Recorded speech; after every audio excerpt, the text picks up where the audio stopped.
I think it's about time we unbox the X20. So let's get to it.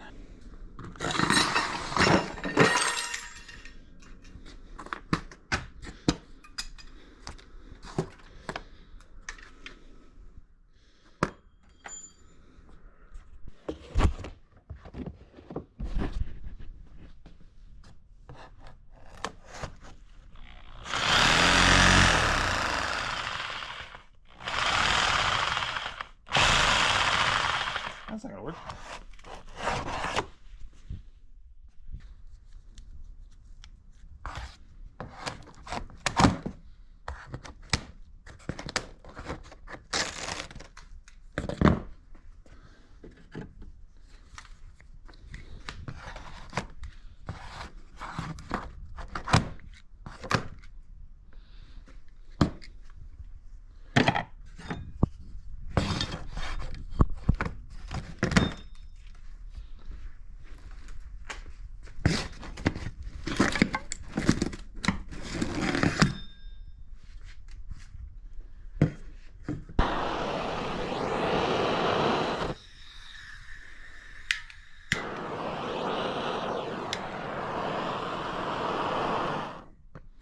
That works.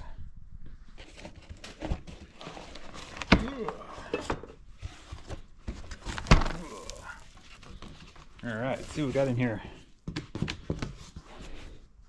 Another logo. A baby spider. Oh, look at that baby spider. Oh, those are, ooh, that's sharp. All right, lessons learned. What else we got in here? Here's our front end. Here's our tire.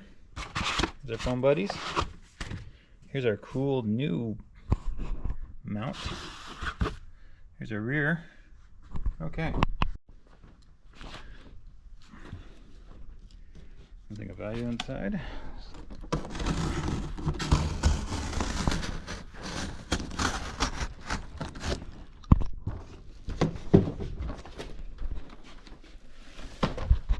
There we go.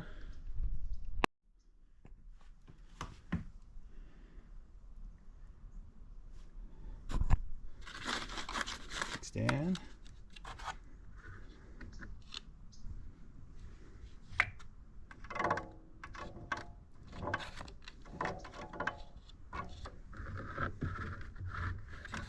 E-bike.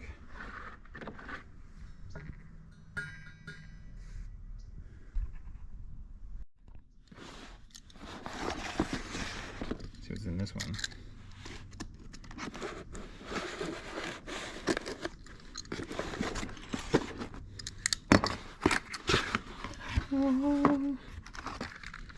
Pedals. Strange monkey, looks like a seat mount. Charger. X20 instructions. There's like words and things. Pedals.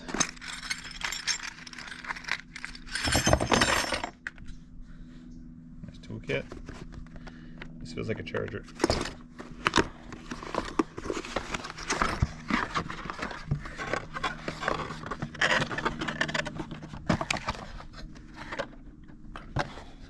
Yeah, same charger as the EP.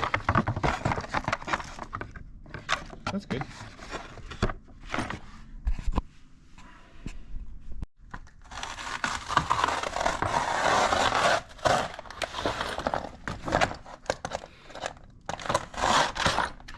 Remove this one because it's got the bitey boys on it.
All right.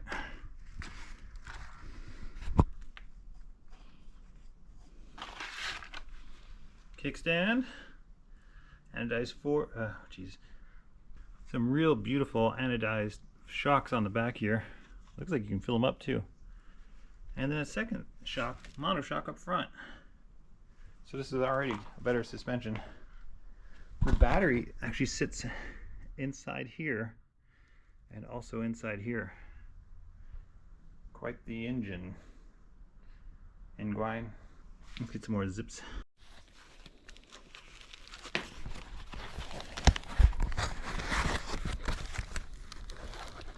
This is a little bench seat that goes on the back. Looks like he just pops into place.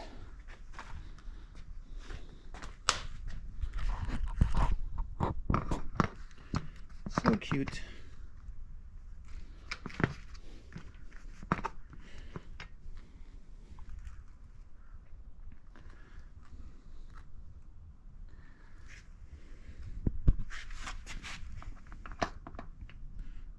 Maybe.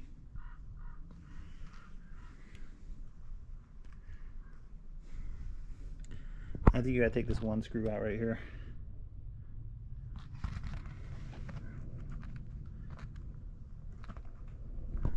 Using the strength of man. Ugh.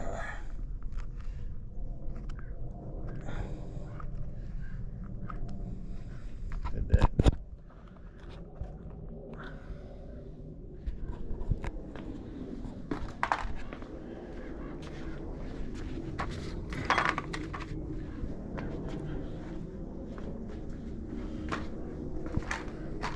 A man using the strength of tools.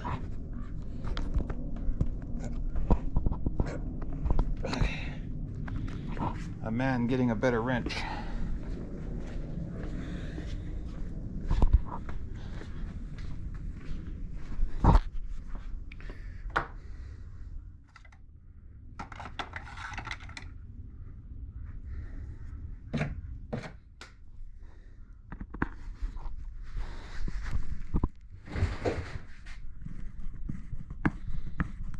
That was the sound of the bike falling over again.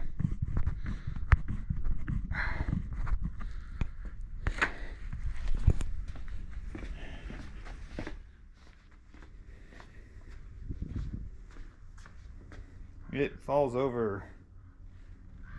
It won't stand on its forks alone. I think the bottom of the wedge is wrong. I've got the screw loose. So there's that.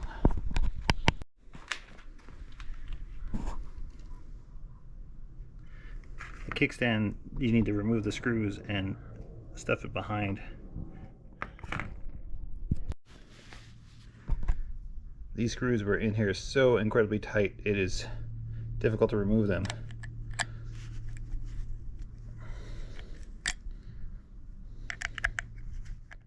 I've loosened them now, obviously, but they had to fight, and it's not easy to hang on to onto a kickstand just by holding the kickstand in place and trying to loosen it at the same time, and hold the camera.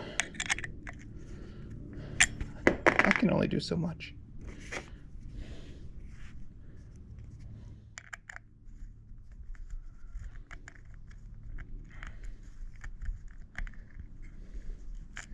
There's a couple of tight areas right here that are worth concerning. Okay, we know that this is going to mount behind right here, so we got to be careful of this cable here, and also this power cable sits real close to the rotor itself, so you definitely don't want to push this into the rotor, but you do want to give yourself a little bit of room so you can weasel this behind there when it's ready. Alright, I'll show you what I mean.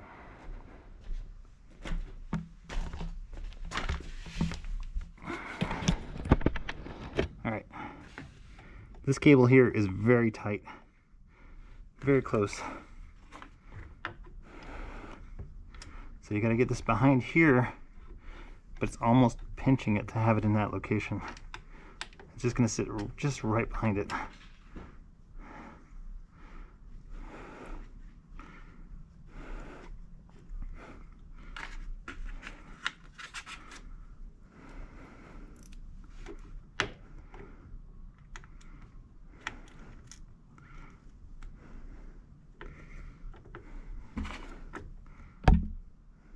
The other bike had this kickstand already on it, so I wasn't concerned, but this is definitely right in the danger zone.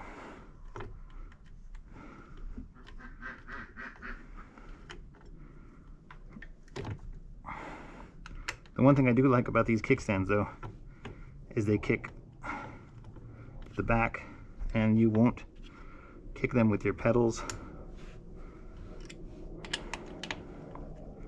when you're pushing your bike around your driveway or around your garage. It's quite convenient.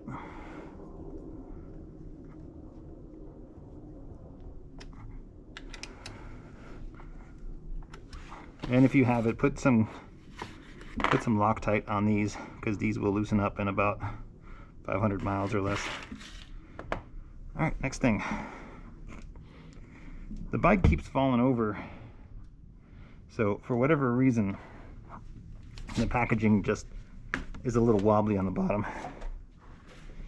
I also lost the screw from my GoPro mount, so do things a little harder than I should. Right. Let's see where we go from here. I want to put the wheel on now that I got a kickstand.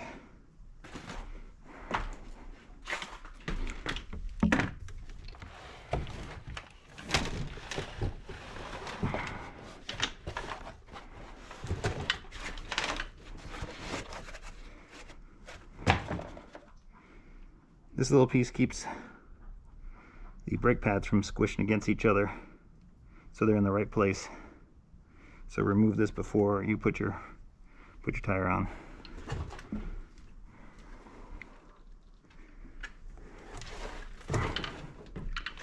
There's no easy way to put this.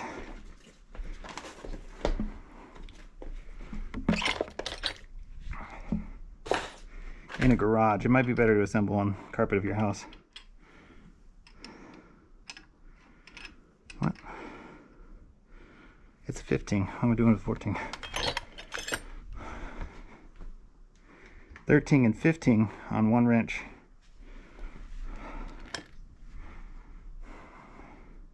14 and 17 on the other.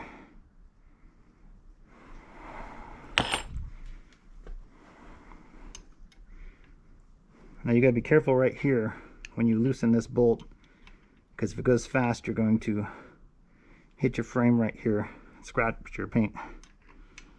So, and this is also tight, like to hold a tire in place. So instead of actually using the included wrench, I'm just going to put a 15 socket on the end here. That way I don't scratch my paint.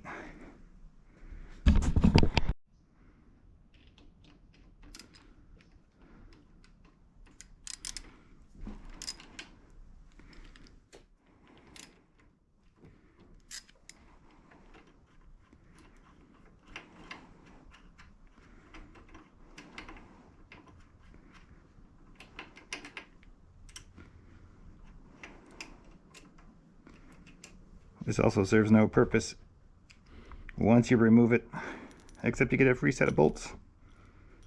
And maybe you could mount this in the back of your vehicle and then strap your forks on your bike. A little fast mount way.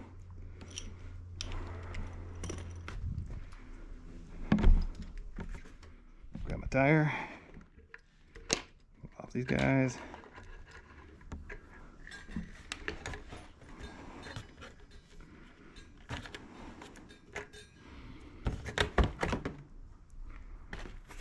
This one comes with a free pizza.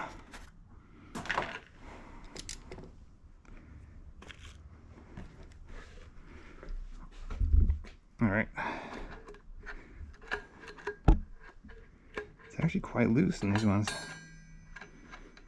I'm gonna loosen these up as much as I can first. All right, and before I drop that in there, I gotta take that.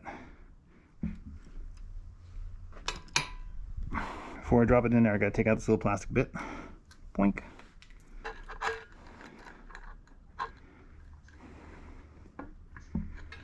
And then you gotta play a little game of getting all the bits in the right place. Slide your disc in first.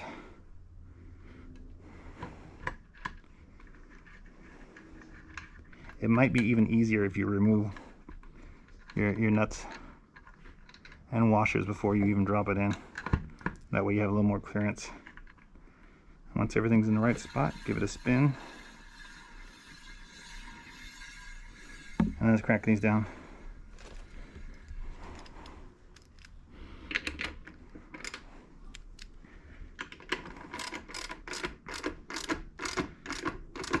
I try and leave as much headroom out on both sides if I can.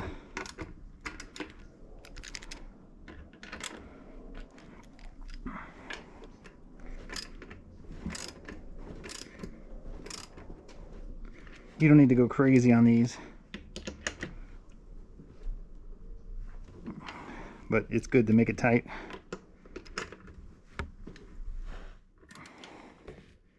Now the bottom of your bike is done. Let's flip her back over.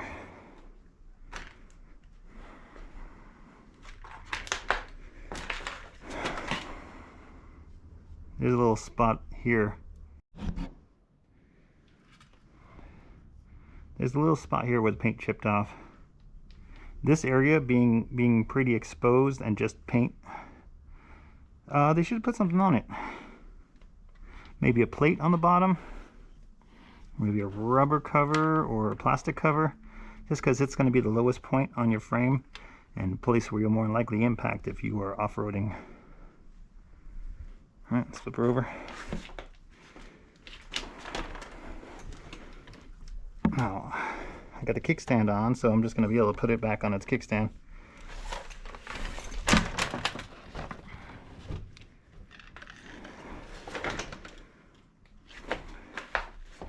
Alright.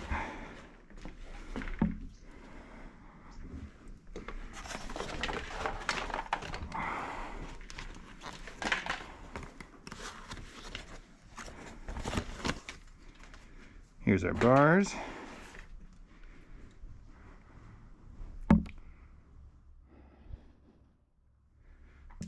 This guy should rotate forward a little bit. I'm not sure why in the box they didn't line it up, but we'll figure it out. These are also tight so much you won't be able to just loosen them.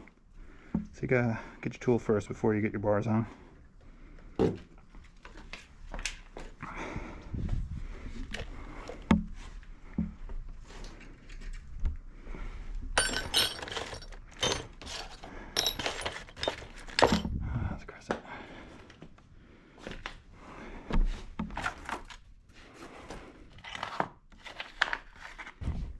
Don't forget to clean up your work area so you have more room.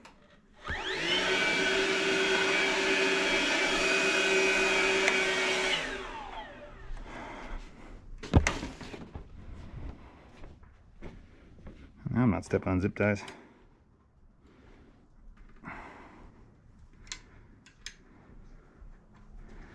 I don't know whether they just tighten this stuff with an impact wrench, or if they just want you to know how tight it should be before you put it on. Like, it's just hard to take off, put this much tension on it when you put it back on. But either way, it feels assembled. Alright. I got a loose connection right here. I don't know what he's for yet. Looks kind of like a spare. Oh, there he is. All right. That's your screen connection. It's off. Set my bars on.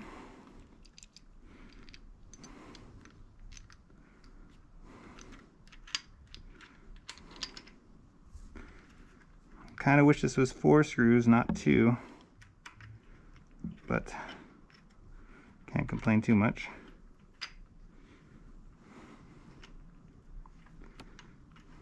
I always prefer for more. They're much more pain to set up, but you always want it when you have it. Make sure these little connections line up. Poink. Drop your tool a lot, it's really helpful.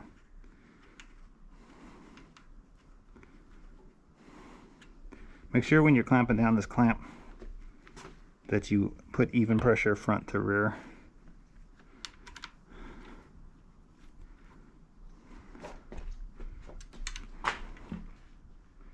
That'll help it keep it in one place and not strip anything. All right, so there's our display. Here's our standard controls. You're gonna have a thumb throttle on your left side. Here's some instructions. It says the derailleur is actually squeezed in a little bit. Doesn't look any squeezy to me. Not gonna worry about that. What's next on our list? This boy.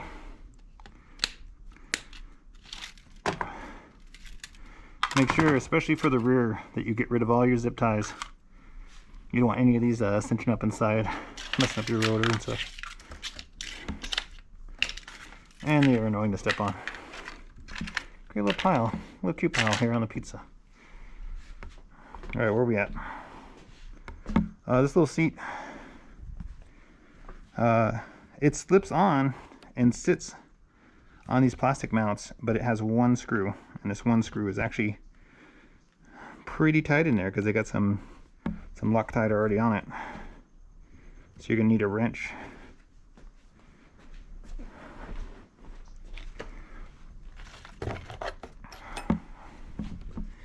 The included hardware is really good as a backup if you're on the trail, but not the best for putting together. In fact, this screw was so tight I actually had to go and get an actual screwdriver just to break it loose. And this is funny because I'm totally putting on the little boy seat in the back before I even get the rest on. And before you put the seat on, you're probably a good idea to go ahead and put the tail light on, because that's going to be in the way.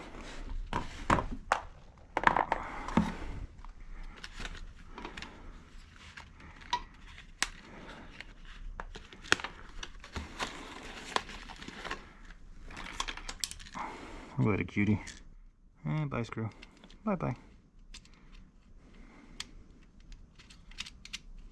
There you go. These got Teflon on them, so they will keep themselves tight. And if you lose one, it's right over here.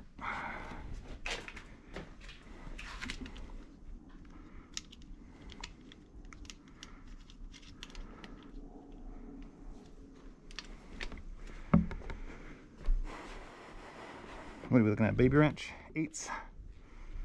Yeah, I think these are 8s on these.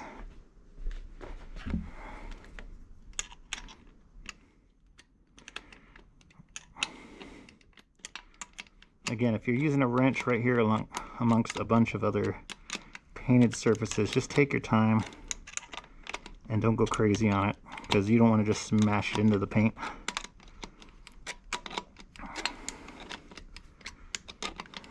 A bolt like this, a nut like this, has a built-in retention ring inside of it. Works the same as a lock washer, but it also gives tension when you're tightening it.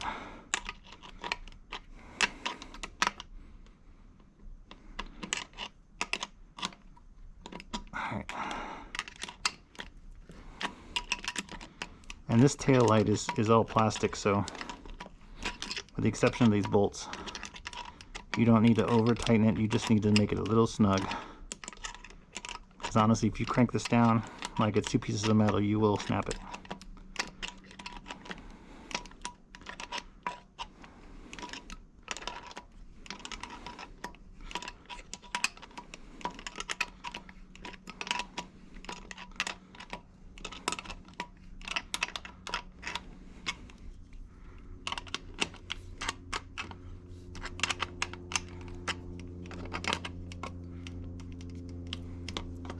What I'm really looking for is just enough. Keep it taut and not smash the paint. All right,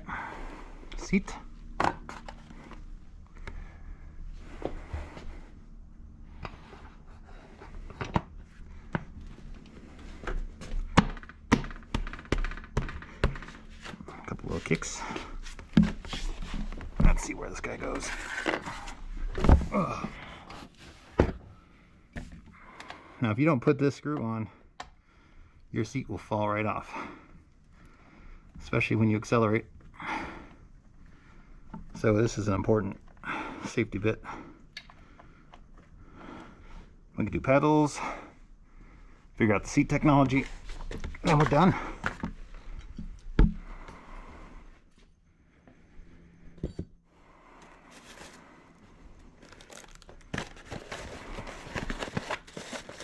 The seat.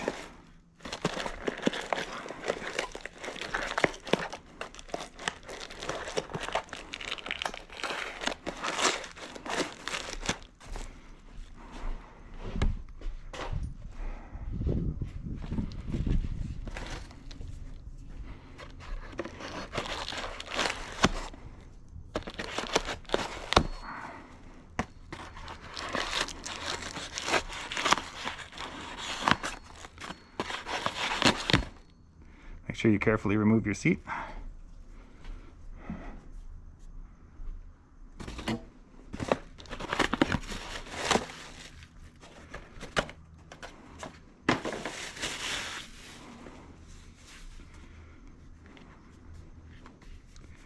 It's exactly what you'd expect from a seat. Maybe a little squishy back here. That's good extra suspension. So you can say this bike has quad suspension, if you will. Alright, to mount this, you're going to need the kit that comes with it.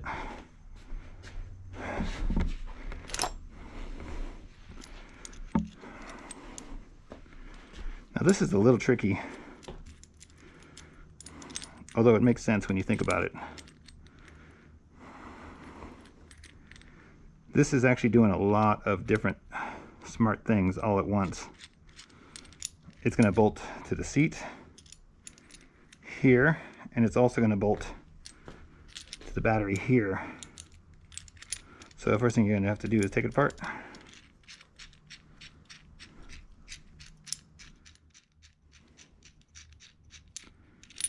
All right.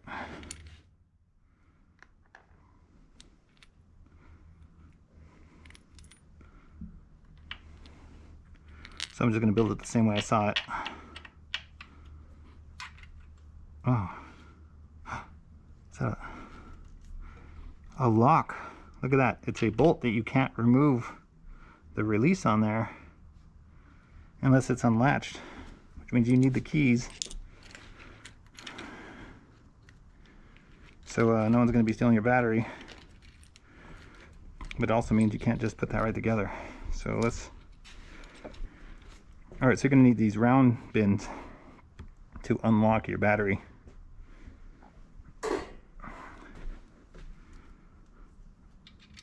This is actually kind of smart.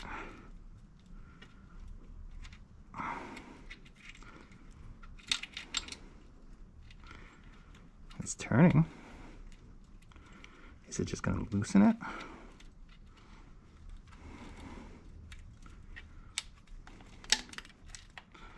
There it goes. So it doesn't turn like a key would. You would think like a key would click in and out. It actually just loosens the entire bolt.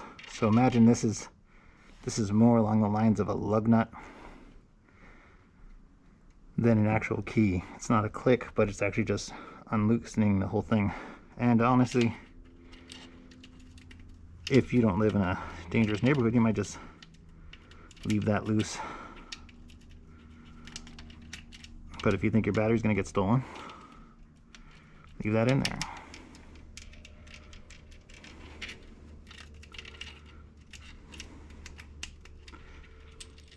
Alright, so now we can pull this up a little bit. And now we can put this hardware back through the bottom. Which means we got to take the connector off of it.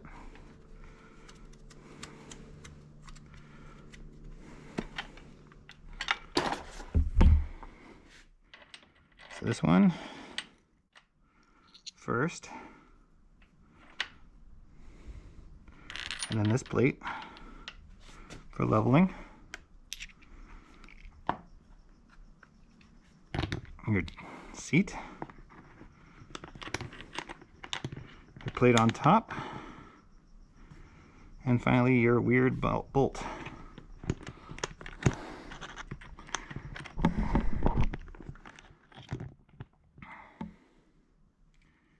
It has to go this way. So spin that one on taut first. And now you can tighten the rest from underneath. Oh, stop for a second for you. Your back's gonna be hurting. Oh, which wrench was it?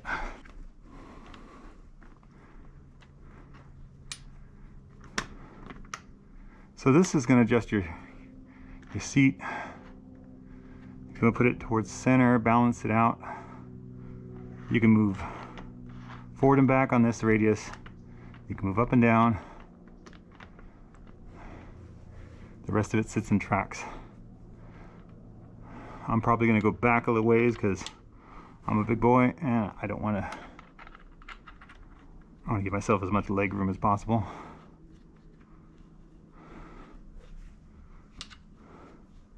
This is another spot of impact too, that if you bring the wrench around, you might slap into the frame. So before you do your really tight ugga buggas, switch off to the other way. You're going to want it anyways for additional strength.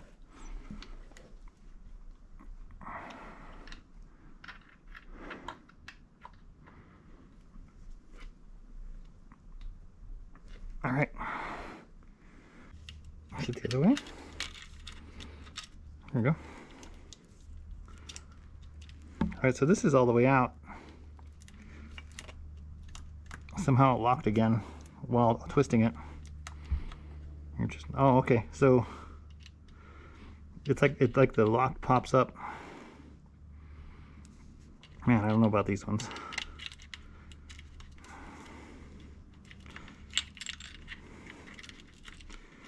They kind of hit against the frame. All right. Okay, so here you go. You can move your seat. I mean, you can lock it. And then when you're ready, you can just push this back in, and you are locked again.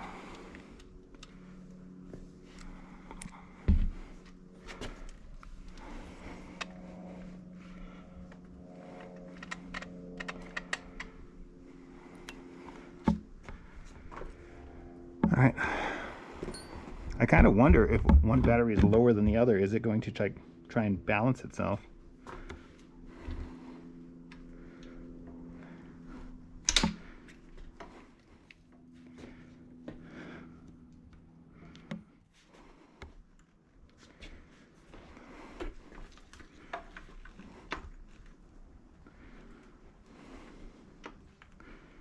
Now your bars are on, but they're not tightened. So you definitely want to line them up first. And then tighten these screws right here. Everything else is handled for you. And then the light.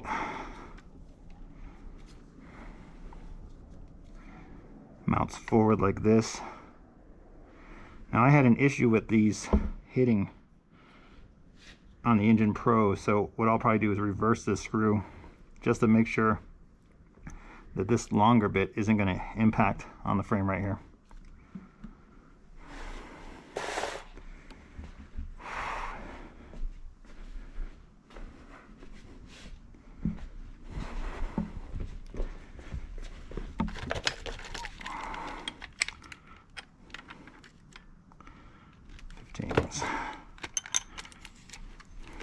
Your pedals are going to be 15s. They always are. And you're going to indicate based on left to left, right to right.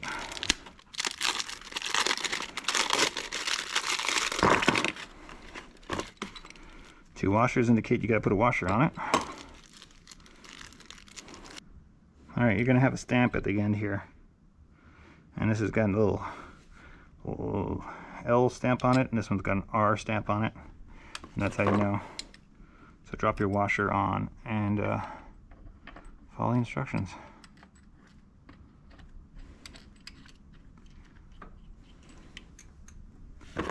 Once you got that started, it's a 15.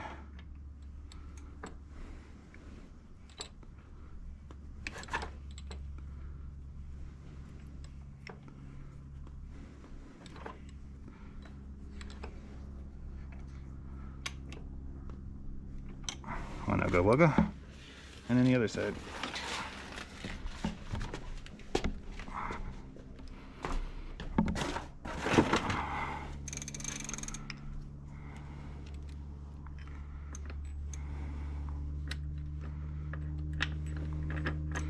I always screw them in by hand, get them started. Never use too much tension on a new bolt. You don't want to strip it. And then once you got threaded enough, if your fingers get tired, just switch off to the wrench.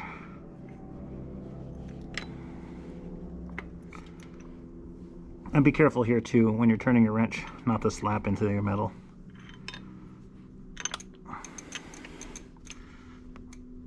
Two ugga wuggas. Now, one thing you might notice about this bike that's already different than your Engine Pro is that you don't have any fenders, front or back. So you won't be making any fender noises on here. Alright, that's what I'm at right now. I'm just gonna tighten this guy down. He's a 10 up front and one of the Allen keys on the back.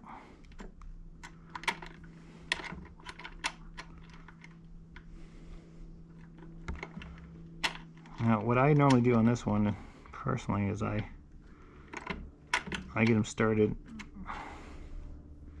Sure you're not 6? Maybe he's a 7.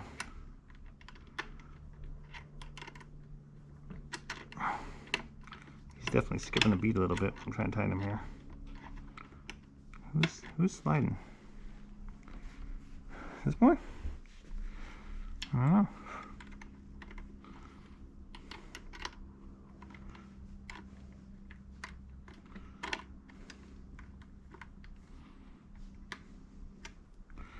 Then I turn it up, and then I lock it down, and I push it in the front, and I pull off the little guy. That way you know it's done.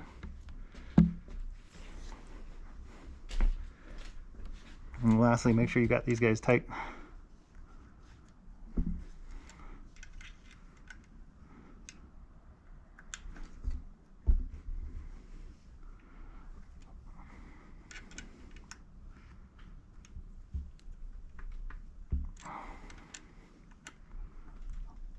All right, so let's look her over, see what we got. Let's take it out in the sun. Okay, so we're looking at the engine. X20, anodized shocks look great. 2 batteries,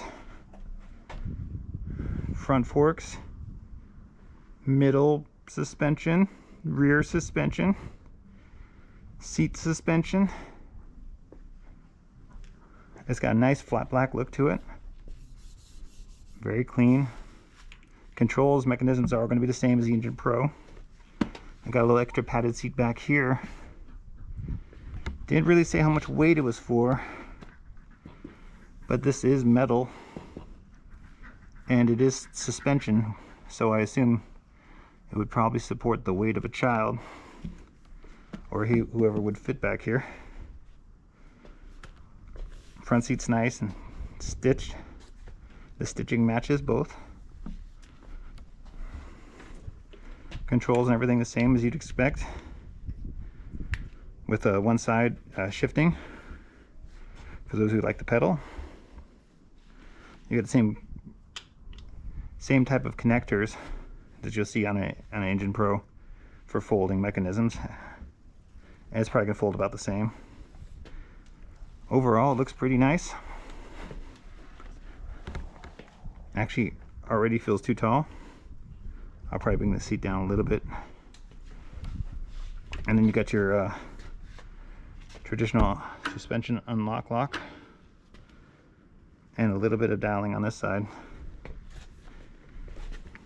One thing you're going to have to think about is is this key right here. This key mechanism is both good in the sense it's going to protect your battery from being stolen, but bad in the sense that you can't get in there if you don't have the little tumbler key with you.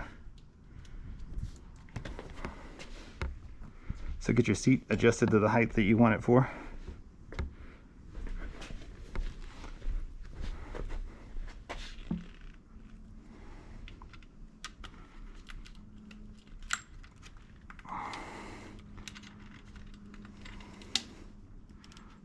You'll hear it click.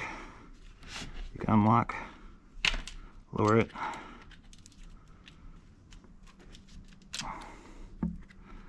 You should just leave this little button up, adjust it to where the height you want, and then lock it in. But once you lock it, you can't get out of it without the keys, so just remember that. These keys serve two purposes.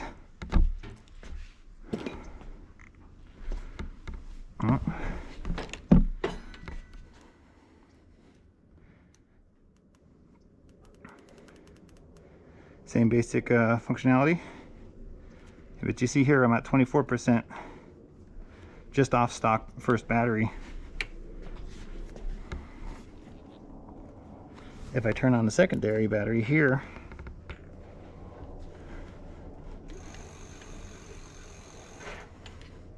now if I turn it back on and off for a new battery reading, now I'm at 87%. So definitely you should charge this before I go for a proper ride. But at 87, let's just see how fast it will go off the ground.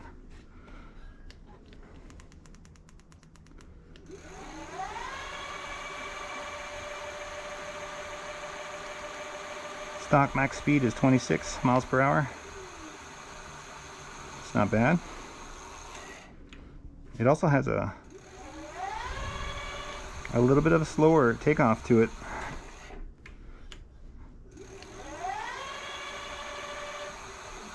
And then the Engine Pro. We can mess with those settings.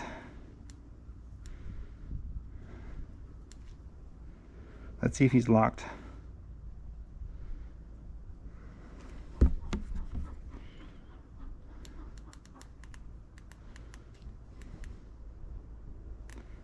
Alright, if you hold top and bottom buttons, you can get into the setup.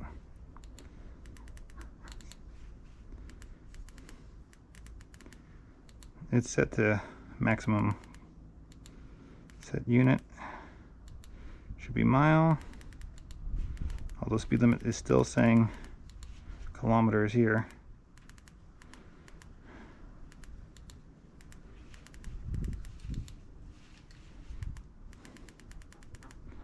Extra functionality, system info. Alright, that's all looking the same. Let's go power it off. So let's see them side by side.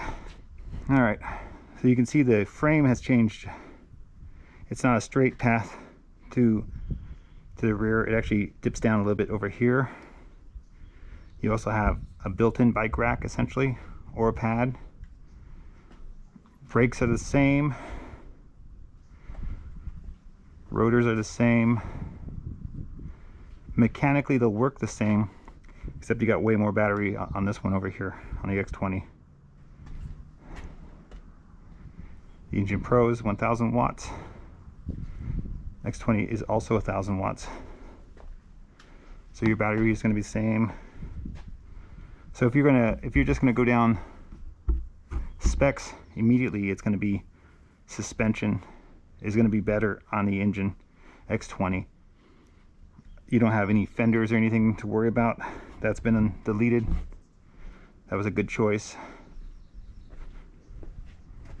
Obviously they got the rear here, which is going to protect you from mud anyways. You might still get a little bit through the pattern, but the amount of space that it takes up means you're not going to get any serious mud thrown at your face or your back of your shirt. Suspension looks similar.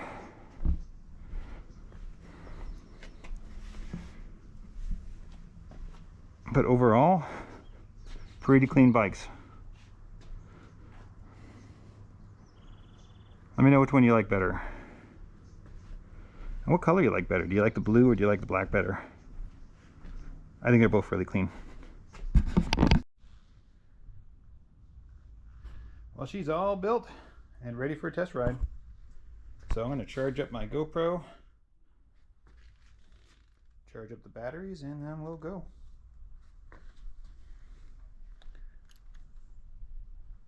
Cool.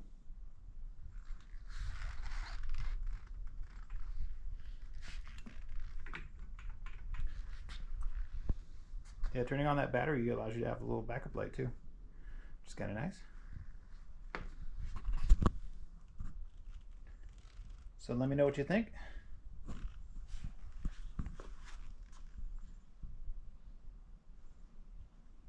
In the next video you'll see will be a ride, hopefully.